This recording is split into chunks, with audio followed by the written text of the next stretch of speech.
کی سیرت ابراہیم علیہ السلام اور پیغام توحید۔ سب سے پہلے یہ دیکھیے کہ ابراہیم علیہ السلام وہ شخصیت ہیں جن کو تمام آسمانی مذاہب والے مانتے ہیں۔ مسلمان تو مانتے ہیں، اس کے ساتھ ساتھ عیسائی بھی ان کو نبی مانتے ہیں، حتیٰ کہ یہودی بھی ان کو نبی مانتے ہیں، حتیٰ کہ اہل رسالت کے جو مشرکین تھے وہ بھی ان کا احترام کرتے تھے، ان کی عزت کرتے تھے، ان کو مانتے تھے۔ تو دنیا کی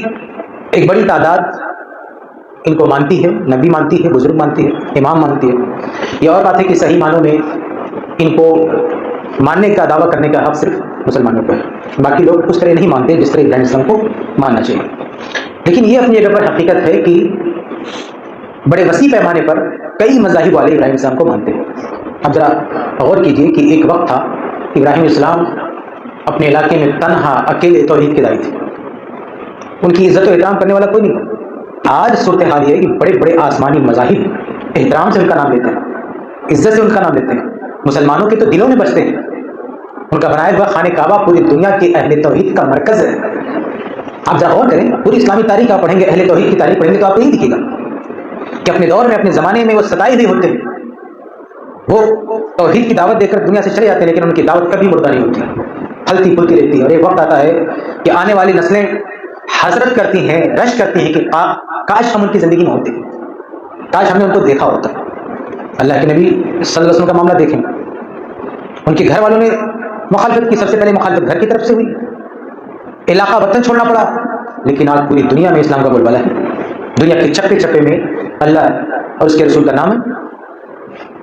کوئی علاقہ ایسا نہیں جہاں اسلام کی دعوت نہیں پہنچی۔ بعد کے اہل علم میں آپ دیکھ لیں، ابن تیمیہ رحمہ اللہ کا دیکھیں، آپ اپنے وقت میں اپنے علاقے میں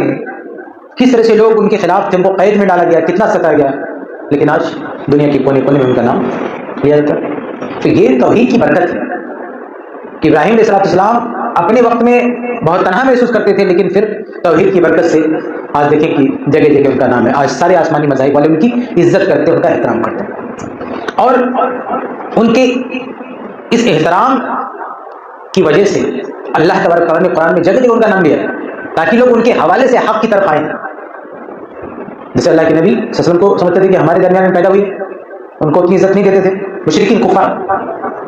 لیکن ابراہیم السلام کو تو مانتے تھے نا، تو اس لیے قرآن نے جگہ جگہ ابراہیم علیہ السلام کا نام لیا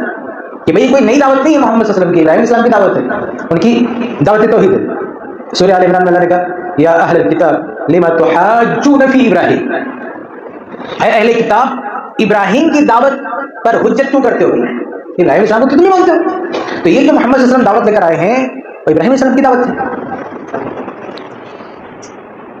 بلکہ ہم ہر جمعہ میں پڑھتے ہیں ان ھذا لفی الصحف الاولى صحف ابراہیم و موسیٰ، کہ جو باتیں ہیں کوئی نئی باتیں نہیں، ابراہیم علیہ السلام کی کتاب میں، موسیٰ علیہ السلام کی کتاب میں یہ باتیں بتائی جا چکی ہیں، آخرت کی باتیں، قیامت کی باتیں، توحید کی باتیں۔